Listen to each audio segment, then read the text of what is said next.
Greetings, everyone, and welcome to our Power Thinking, Rejuvenating Your Amazing Mind training for Wednesday, July 29, 2026.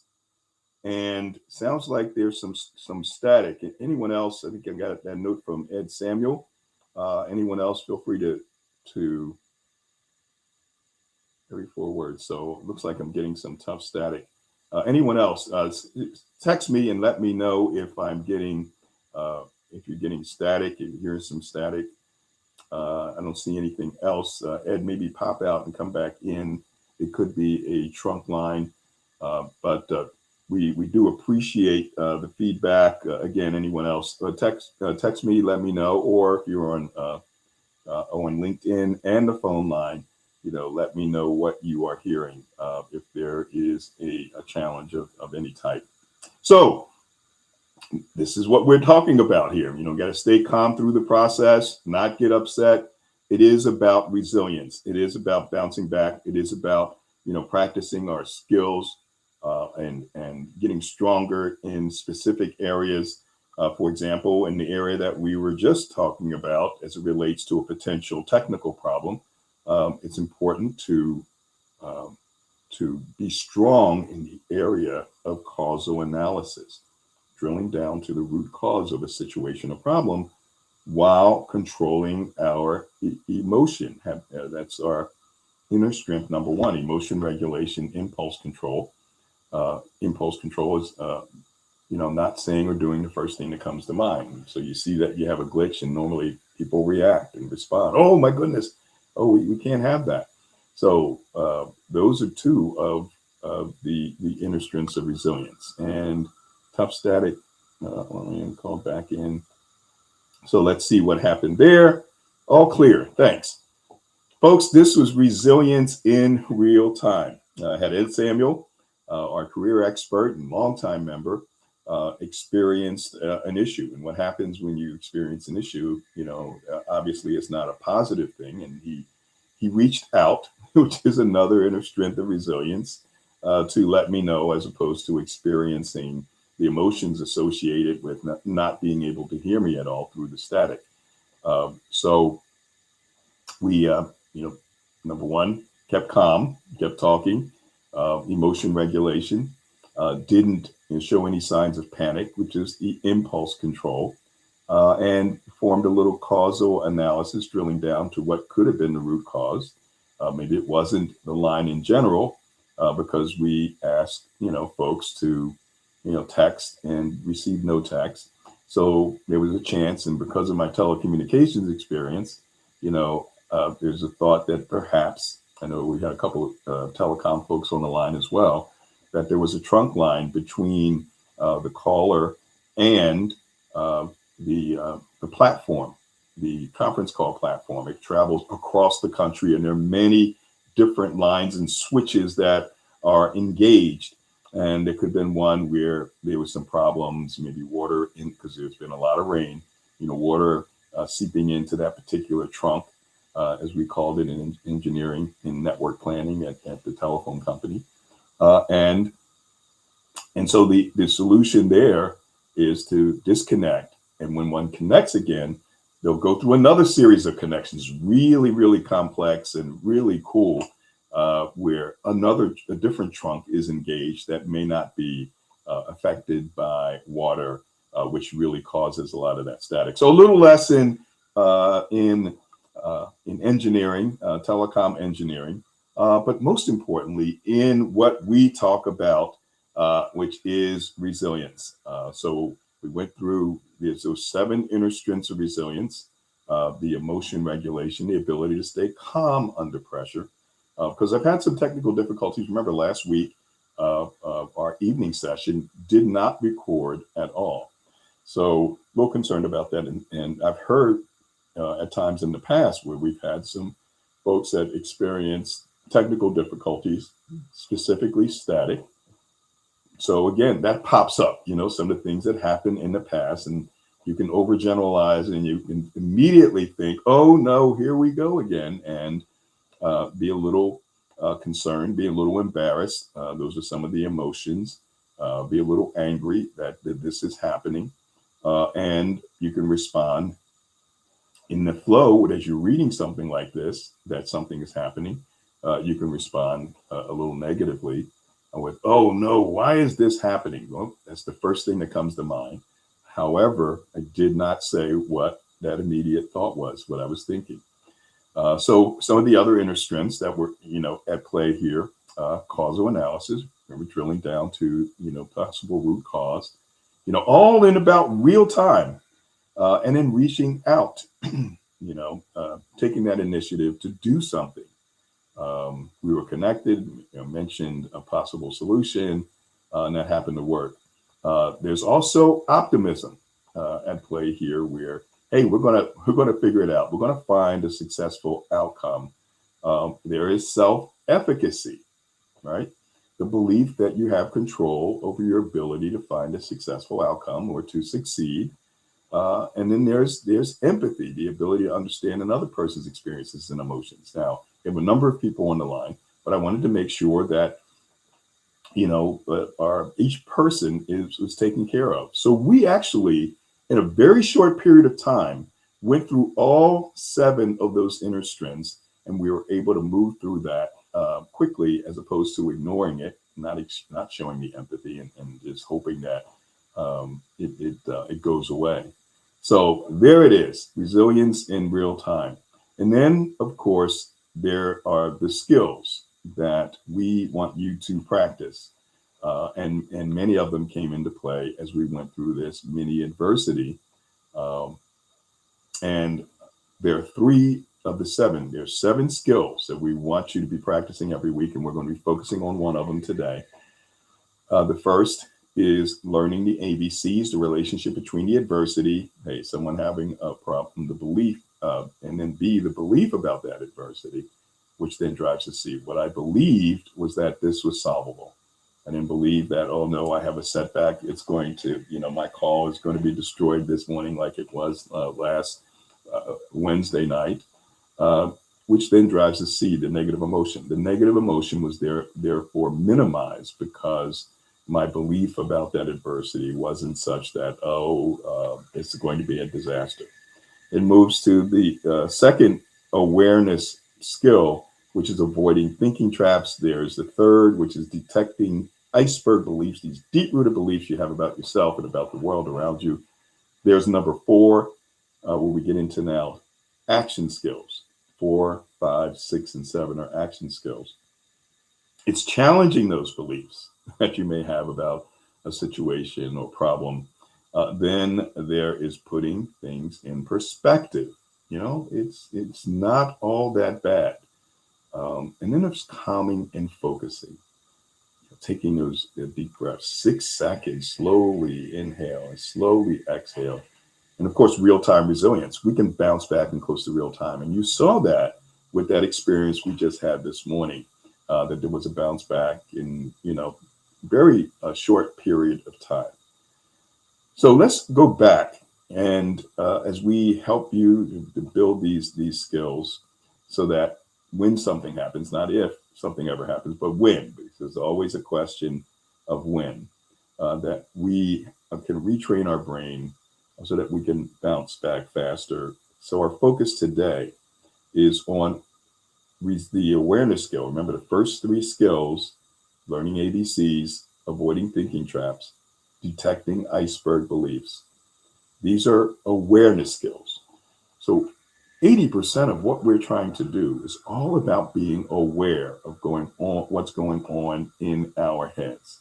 And, in this case, we want to be aware of the thinking traps that we fall into. So remember, our brains are processing thought after thought after thought, rapid fire, about 50,000 thoughts a day. Most of them incomplete thoughts, but boom, nonetheless, quick thoughts. And 70 to 80% of these thoughts are typically negative, and we'll fall into these thinking traps, discovered by prominent psychologist, Dr. Aaron Beck, who discovered and is one of the fathers of cognitive behavioral therapy in the 60s. And so what is it? We hear it, we hear CBT, we hear the term cognitive behavioral therapy over and over again. What it deals with are the thoughts that we have, our cognitions, being cognitive, right? About something. So these cognitions, these automatic thoughts, 50,000 of them a day, many times will be distorted, will fall into a thinking error. And they identified, Dr. Aaron Beck identified 8 thinking errors that we can fall into. This is material that you're learning, or learned by therapists and psychologists and psychiatrists. So this is not something that someone just decided to make up. The same place that this material came from, the University of Pennsylvania's Positive Psychology Center, is the folks that developed a master's degree program in positive psychology, and folks all around the world have been trained there. That is how I was able to go to both China and Japan, because these were graduates of that program who invited me to lecture. So what are those 8 thinking traps that we have to avoid as our brains are processing, these thoughts? The first is jumping to conclusions. The second is personalizing, where we beat ourselves up too much. The third is externalizing, where we blame others. Then there's minimizing and magnifying, where we minimize the positive that's going on in our life, but we focus on the negative and we just blow it up. We magnify it. It becomes a major issue, a major catastrophe. In fact, the term that's used is catastrophizing. And then there's mind reading, where we think we know what the other person's thinking. There's overgeneralizing. There's tunnel vision. And there's the thinking trap that we are focused on today. And I see that, hit that *6, folks. I see that Carla Hill's over. We're going to go to Carla in just a minute. Anyone else? I see that Olu's there as well. We're going to go to Olu. But emotional reasoning is what we're focused on today. And we shared a video to our Power Thinking mobile app users over the app. And you can actually, if you haven't seen it, mobile app users, go to notifications and you'll see that last night I sent you this 6-minute video called Cognitive Distortions Causing Anxiety. Number 4, which is emotional reasoning. So it is a thing. And basically what's happening here is that when something happens, we will fall into any one of these 5 big negative emotions, where we may be angry. Somebody cuts us off on the road and, we're angry. So that's the emotion. So if I'm feeling angry, the first thing, and this is what emotional reasoning is all about, is that we try to find, what's causing it. Because this is a fact. There's something that happened that made me angry, where we ignore that, hey, it was what we believed about what happened that made us angry. This belief became a fact for us, right? And so this feeling, became a fact, or I'm missing something. I just had this item and now I'm missing it, my earbuds. I know somebody stopped by and was around the area where I usually keep them. So, I'm feeling a little anxious about this and a little angry as well. This person must have taken my earbuds. Have you ever been there? I remember, putting looking for my keys in the morning and remembering that this was many years ago that my son used the car and, apparently didn't place them where I normally keep them, didn't, put them back. And so I went up, it was early in the morning and I was going to work, and I went up and knocked on the door and banged on the door and said, "Hey, where are my keys?" He said, "No, I put them back when we put them back." And as it turns out, I moved them somewhere and left them.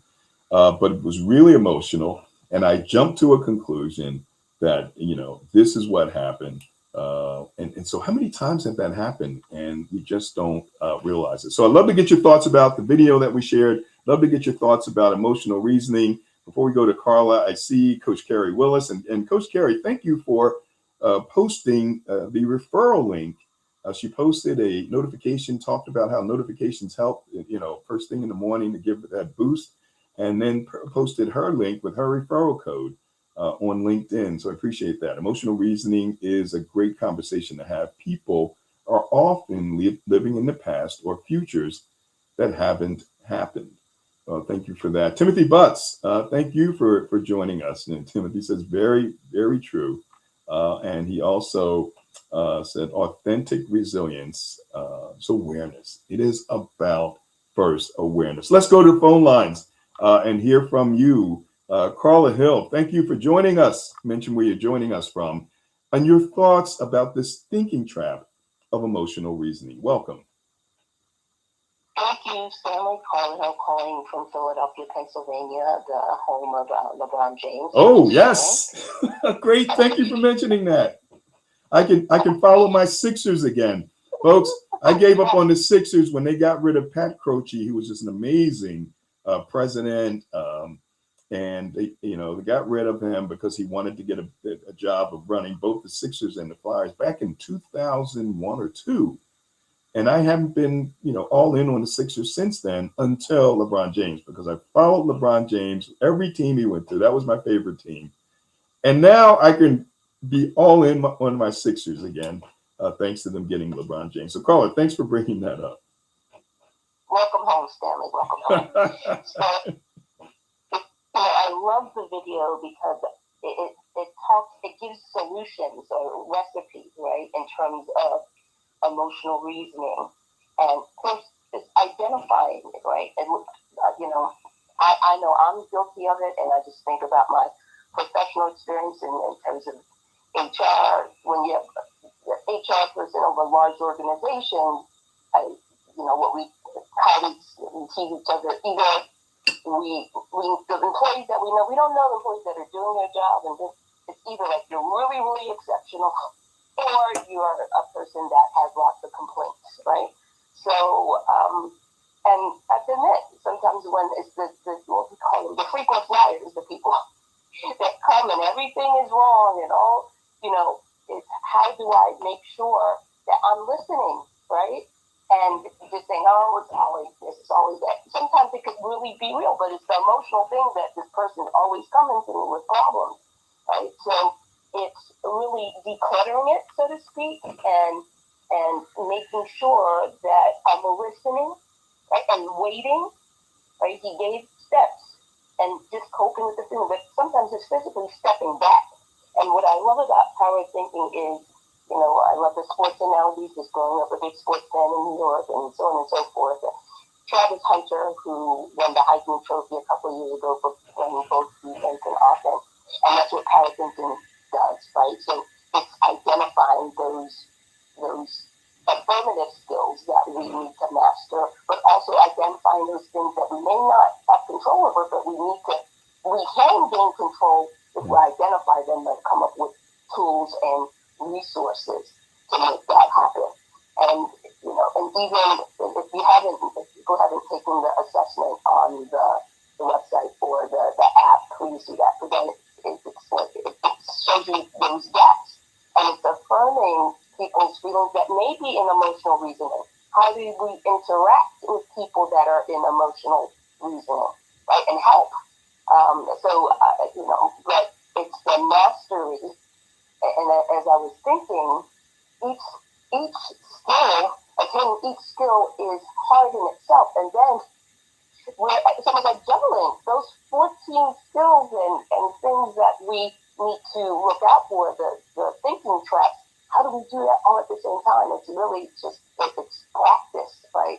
So again, and if you just one thing I want to mention: anyone that is supporting a student athlete, or it happens to be a student athlete, high school, middle school, college athlete. I'm doing a virtual session today at noon to really with highlighting a 22-year-old that, because one of the things I find that young people that are into sports, they want to be a professional in that sport too, but my thing is exposing them to different careers. And I'm interviewing a person that is 22 years 22 years old. I watched him grow up.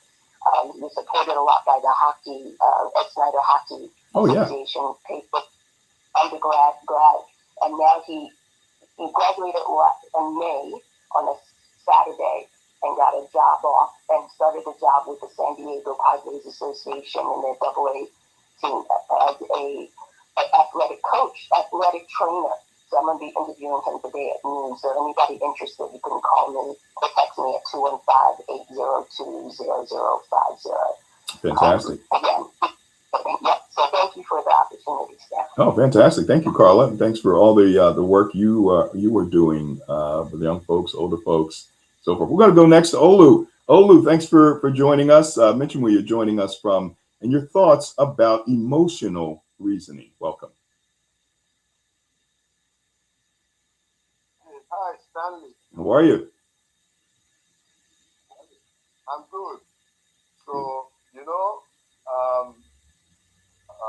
calling in from Lekki, Lagos, Nigeria, and it's an interesting thing, to be honest with you.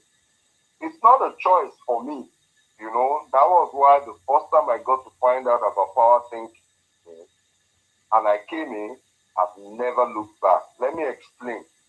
I'm dealing with real issues in my life, you understand? And I'm not saying no one else is, but I'm talking about me. I have to talk about me. It's my life, and I'm dealing with things that could knock me out. And if I'm out, my kids will be out. And I can't have that. So I have to find ways. And I remember you and I, you mentioned to me, a minimum of 3 times about this, coming up with ideas, imagining things and all of that, without evidence, simply because, I read a message, I got a message or something happened. And I have to learn to calm down and then to think rationally, to just hold off from making up my mind, from drawing the conclusion. Because I found out that it's kind of suffering twice. Yes. You suffer for what you had assumed is the reason behind what has happened. And then at the end of the day, you find out that the thing never happened, or eventually it then happens, and then you actually then suffer in this case because it has happened. So I found out that the thing just ends up making you fatigued. It saps your energy. It robs you of life. You can't have fun. You're constantly jumping in every direction. It's not a wicked way to live, Yes. So I began to just hold on. I mean, sometimes it might seem stupid even to myself, because based on my experience, I know what I would have been doing in a particular point, with regards to a particular concern and all of that. So I just stopped. Yes. I just stopped and said, okay, well, let me hold on and see. And since then, to be honest with you, and I'm talking about life, I've got 4 kids, so it's not about killing. If I fall, if I'm knocked out, their life is significantly impacted. Yes. So it's not a game for me. It's not some professional career thing. It's my life and their life. Thanks, Stanley. Thank you, Olu. Appreciate you. So, I mean, we're going through things every day. I just talked to someone yesterday, and they talked about the storms, and they were from Philadelphia. Talked about the storms in Philadelphia and how everything changed. Trees that were 75 years old or more, falling and damaging car or home, or blocking streets. Things that they would see states in the Midwest, and all of a sudden it's affecting them. You just never know, but you have to be ready, and you can't get down about it. With emotional reasoning, it can affect how we are feeling, and then we start to jump to conclusions about things, and we have to make sure. The biggest tip that came out of the video, and the biggest thing that we can go to counter many of these thinking traps that will kind of draw in this negative emotion of anger, the belief that someone violated your rights, or guilt, the belief you violated someone else's rights, or sadness, just from a pure loss of some type, or embarrassment, the loss of standing in a group, or anxiety, this fear of a future threat. Many times, it's not based on fact, and the goal is to make sure you're aware and to go to immediately the skill number 6, which is calming and focusing.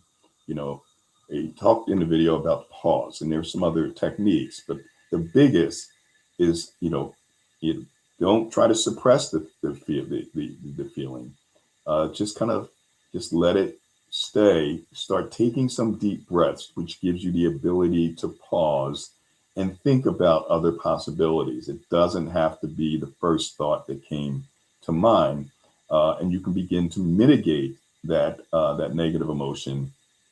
And when you find that there's really no evidence for what you were feeling, that it is not fact, it can kind of dissipate and go away. So I want to thank you all for being with us. Coming up 8 o'clock in another few minutes on LinkedIn, on YouTube, on Facebook, Facebook Stanley H. Green, LinkedIn Stanley Green, Power Thinking Corp channel on YouTube. Please invite other folks to watch this video called Join the Movement. And this is a movement. This is a movement to change lives, to change our life, to make sure that we're staying positive and resilient, but for others as well. We don't have to sit back and watch all the chaos going on in the world and saying, well, that's just the way it is. Many of you are helpers. You're helping other people. And so we want you to increase the number of people you help through the Power Thinking Corp app and what we do with our push notifications and the micro lessons that we are giving you. So I want to thank you for being with us. Make it a fantastic day. Folks who are on our phone lines, I'll call a few of you out and thank you. Again, Carla has an event at 12 noon. You see her, Claudia, Farrell Dove, Gloria Hanson, Marie Turner, Sevilla Edwards, Dr. Ekman, Ted Kowalski, Tracy McCullough, Layla Llewellyn, Doug Sidoti, Gail Berger, Carl Brown, Olu. Take care, everybody. Have a great one, and we'll talk soon. And on our 5 platforms, thank you as well. And remember, since we spend all of our time thinking these 50,000 thoughts a day, we must think with power and utilize power thinking.